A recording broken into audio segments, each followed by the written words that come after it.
Hello everyone. कैसे हैं आप सभी लोग। आई होप आप सब लोग ठीक होंगे, मस्त होंगे। फ्रेंड, इस वीडियो में हम लोग देखेंगे फंडामेंटल ऑफ इकोनॉमी के लेक्चर नंबर 3 के बारे में बात करेंगे, मोस्ट इम्पोर्टेंट क्वेश्चन के बारे में। ओके, ये जो सवाल है सब PYQ हैं आपके। ओके, तो वीडियो को बिना देरी के स्टार्ट कर लेते हैं। ये सवाल आपके एग्जाम्स में ज़रूर आएंगे, काफ़ी सारे लोग देख रहे हैं वीडियो और काफ़ी अच्छा रिस्पॉन्स भी है इसका, और ऐसे ही कंटिन्यू मैं करता रहूँगा, चिंता करने की आवश्यकता नहीं। ओके, तो सबसे पहले सवाल इसमें देखिए क्या दिया है कि बीज सुसुप्तावस्थाएं यानी कि सीड डोरमेंसी को तोड़ने के लिए कौन कौन सी विधियाँ उपयोग की जाती है। तो सबसे पहले ध्यान दीजिएगा, वीडियो को बिना देरी के स्टार्ट करते हैं हम लोग।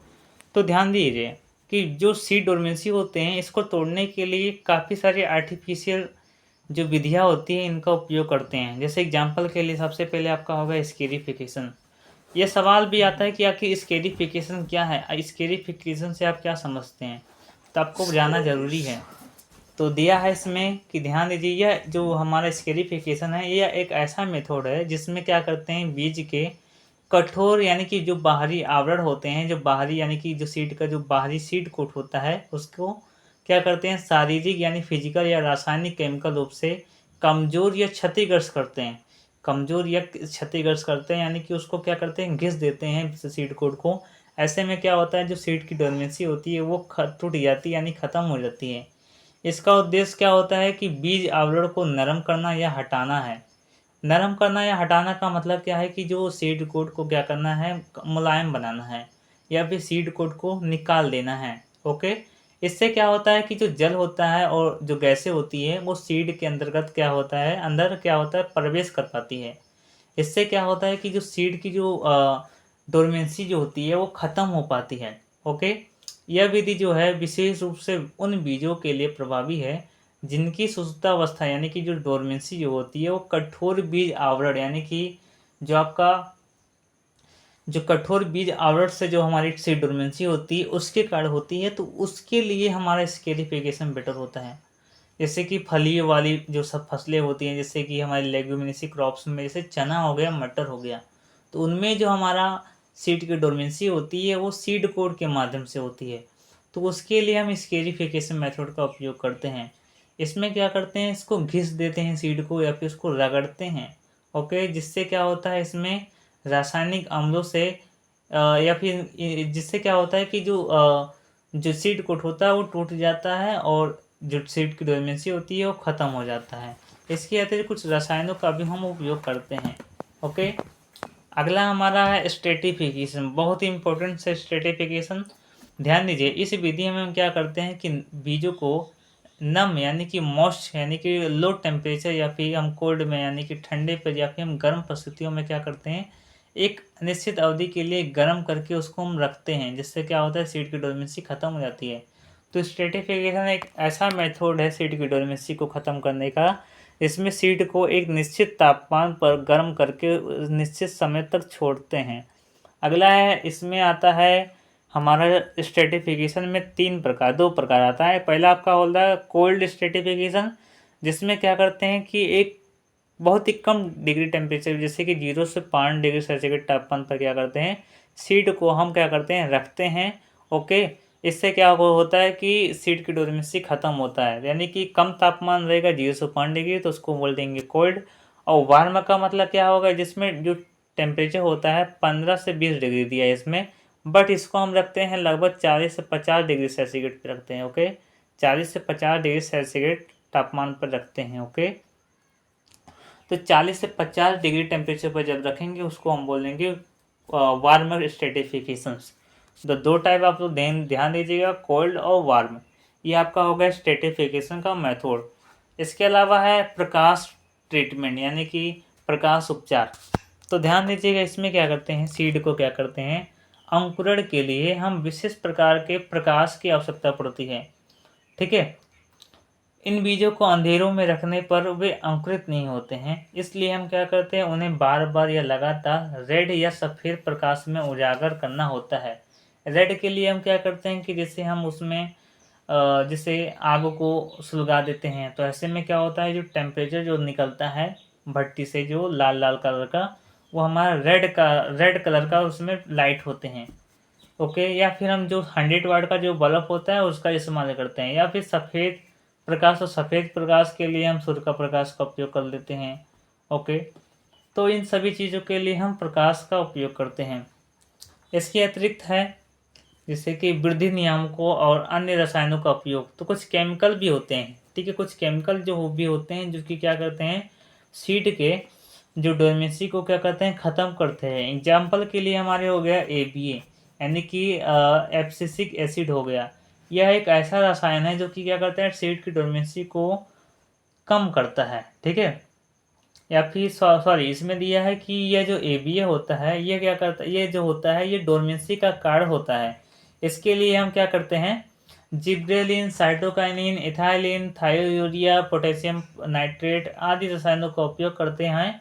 इसको हम दूर करने के लिए यानी सीड की डोर्मेंसी को ख़त्म करने के लिए काफ़ी सारे केमिकल हैं जैसे कि जिब्रेलिन, साइटोकाइनिन, इथाइलिन, थायोयूरिया, इन सभी चीज़ों का उपयोग हम करते हैं। अगला है एक अच्छी गुणवत्ता वाले बीज यानी कि गुड क्वालिटी सीड के लिए मुख्य लक्षण क्या क्या होने चाहिए। एग्जाम में पूछा गया सवाल है, मोस्ट इम्पोर्टेंट है। तो ध्यान दीजिएगा, एक अच्छी गुणवत्ता वाले बीज में कई महत्वपूर्ण लक्षण होने चाहिए ताकि वह बेहतर फसल उत्पादन और स्वस्थ पौधों के विकास को सुनिश्चित कर सके। यह लक्षण इस प्रकार है। सबसे पहले हमारा हो गया उच्च आनुवंशिक शुद्धता। इसका मतलब क्या है कि जो सीड में है 100% तक लगभग प्योरिटी होनी चाहिए, उसमें जेनेटिक जो प्योरिटी होनी चाहिए वो 100% के करीब होनी चाहिए, ठीक है। तो जेनेटिक प्योरिटी का मतलब क्या होता है कि मतलब जैसे कि कोई सीड है तो वह सीड जो होना चाहिए वो उसी किस्म या उसी प्रजाति का होना चाहिए, ठीक है, जिसकी बुआई की जा रही है। यानी कि जो कोई बुआई करने वाली जो फसल है तो जेनेटिक प्योरिटी का मतलब क्या है कि वही किस्म की होनी चाहिए। ओके, अगला है कि उच्च भौतिक शुद्धता। तो भौतिक शुद्धता का मतलब हो गया जैसे कंकड़ पत्थर, तो कंकड़ पत्थर उसमें नहीं मिलने होने चाहिए या फिर अलग दूसरे किस्म के जो बीज होने चाहिए वो नहीं मिले होने चाहिए, ठीक है। तो इसी को बोलते हैं उच्च भौतिक शुद्धता। तो दो चीज़ें हो गई, आनुवंशिक शुद्धता और भौतिक शुद्धता, ये दो चीज़ें कंप्लीट हो गई। अगला है कीट और रोगों से मुक्त। तो ध्यान दीजिएगा कि एक अच्छी गुणवत्ता वाले बीज के अंतर्गत कोई भी कीट ना लगे और ना ही कोई रोग लगे, ऐसा सीड होना चाहिए। अगला है उच्च अंकुरण क्षमता। तो ध्यान दीजिएगा, ऐसा सीड गुणवत्ता होना चाहिए जिसमें अंकुरण क्षमता जो होनी चाहिए वो लगभग 90 to 100% के करीब होनी चाहिए। तो ऐसे सीड को हम क्या बोलेंगे, अच्छी क्वालिटी वाला सीड बोलेंगे। समझ गए होंगे। ये देखिए कॉन्सेप्ट क्लियर करने वाली बात हो रही है, कॉन्सेप्ट आपको क्लियर हो जा रहा है, बस काफ़ी, बस यही चीज़ है। मैं आपको चाह रहा हूँ कि मतलब मेरा वीडियो बनाने का मकसद यही है कि आपको कॉन्सेप्ट क्लियर हो। कॉन्सेप्ट क्लियर हो गया तो समझ लीजिए मेरा पढ़ाया हुआ सफल हुआ। अगर आपको कॉन्सेप्ट क्लियर नहीं हुआ तो समझ लो मैं कितना भी लेक्चर आपको प्रोवाइड करूँ तो आपको कुछ समझ नहीं आएगा और मेरा पढ़ाया हुआ व्यर्थ जाएगा। तो मैं बस यही चाह रहा हूँ कि आपको सिर्फ कॉन्सेप्ट क्लियर हो जाए, ये नहीं कि मैं आपको IAS बना दूंगा, बस आपको कॉन्सेप्ट क्लियर हो जाए, बस मैं यही चाह रहा हूँ, ठीक है। इसीलिए मैं वीडियो के माध्यम से आप लोग को समझा रहा हूँ, एक एक लेक्चर को अच्छे तरीके से स्टेप बाय स्टेप बता रहा हूँ कि जिससे आपको समझ में आए। इतनी बेहतरीन लैंग्वेज में बता रहा हूँ कि पूछिए मत। मेरे समय में क्या था कि कोई समझाने वाला नहीं था, बट मैं अपने वीडियो के माध्यम से काफ़ी ऐसे स्टूडेंट को हेल्प कर पाऊँगा जो कि नए नए बच्चे हैं। यूट्यूब से काफ़ी सारे क्लासेस हैं बट मुझे भी नहीं समझ आ रहा था, बट मैं अपने अकॉर्डिंग में पढ़ा। आज मैं देखा जाए तो मैं अपने अकॉर्डिंग में अपने कॉलेज में भी टॉप किया और आज ये है कि मतलब मैं आप लोग को पढ़ा भी रहा हूँ। सोचने वाली बात है, अच्छी बात है ना, तो समझ सकते हैं। अगला है इसमें दिया है उच्च क्षेत्र स्थापना।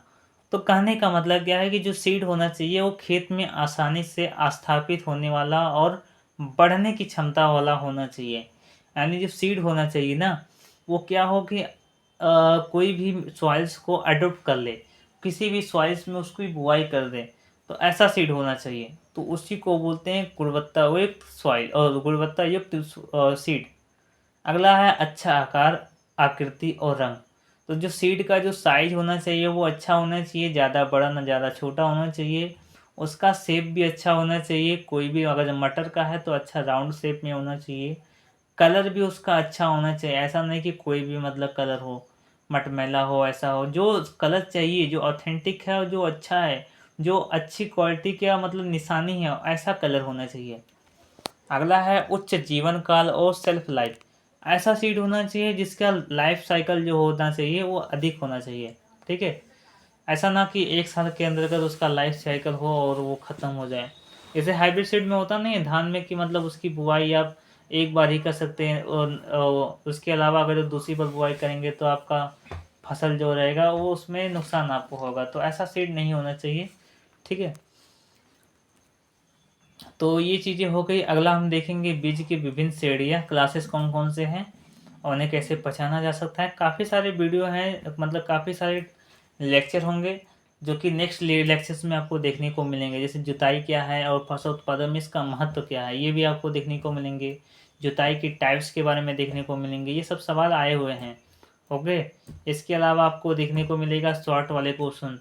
तो शॉर्ट वाले क्वेश्चन भी लगभग 10-15 क्वेश्चन है। कितने क्वेश्चन है? लगभग हाँ 10 क्वेश्चन आसपास आपके शॉर्ट के हैं। नेक्स्ट वीडियो मिलेंगे, तब तक के लिए धन्यवाद। Thank you so much for watching this video. नए वीडियो मिलेंगे। Thank you.